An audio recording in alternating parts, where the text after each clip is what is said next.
So now that we've looked at all of the identities that we need to be able to prove from Pascal's triangle, let's just rehash to check that we know where each of them lies in the triangle itself. So the first one that we looked at was just the fact that all of the numbers in each row add up to a power of 2. And if we think of each row here as having an n number, so if we put these in, and remember n in this case is just what we consider when we're expanding a binomial expression to the power of n. These, depending on what that n value is, will be the coefficients of our terms in the expansion. So what you'll find then is if you add up each of the terms in each row here, this row adds to 1, this row adds to 2, this row adds to 4, and then we've got 8, 16, 32. You can see that they're all powers of 2. And in each case, they are 2 to the power of whatever that n value is. 2 cubed, 2 to the power of 4, 2 to the power of 5, 2 to the power of 6, and so on. So that's where we see that one. The fact that n choose 0 is 1, yes, there's only one way you can choose nothing from a bunch of things, but we see these ones in Pascal's triangle obviously all the way down the edge. So they're the first and the last number on each row.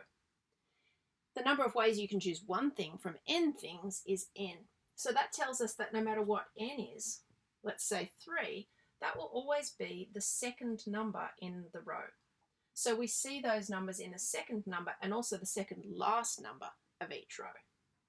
This one, n choose r equals n choose n minus r, that just shows us that reciprocal or sort of symmetrical nature of each row. And as we work our way in from the sides, the numbers are the same. Don't forget that we can name each row differently. Let's just choose a row like, say, this one. We could call this 4 choose 0, 4 choose 1, 4 choose 2, 4 choose 3, and 4 choose 4. And that would generate the red numbers in that row. So it makes complete sense then that 4 choose 1 is the same as, say, 4 choose 3, because if you choose one thing out of 4, you've also not chosen 3 of them.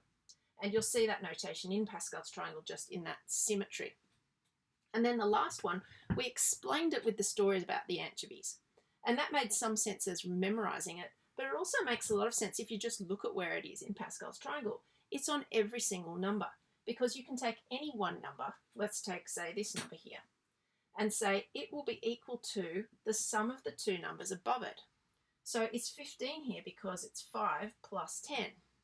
Now, if we named this according to its n choose r number, it's in the n equals 6 row, and it's the third number in.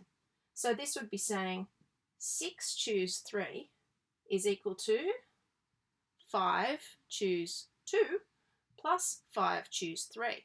Now you'll notice that the numbers here, if we just put that one down as an example, let's use another colour.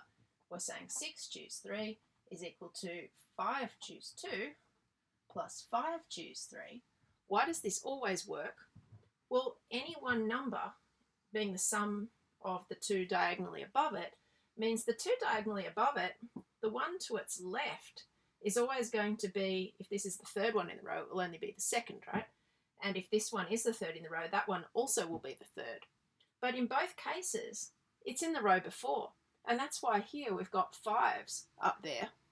And we've got one of these numbers being to the left because it's off that way, and the other number being exactly the same as this one. So that's potentially an even better way to understand where that identity lies in Pascal's triangle, and that's a good way to memorize it and to use it as well.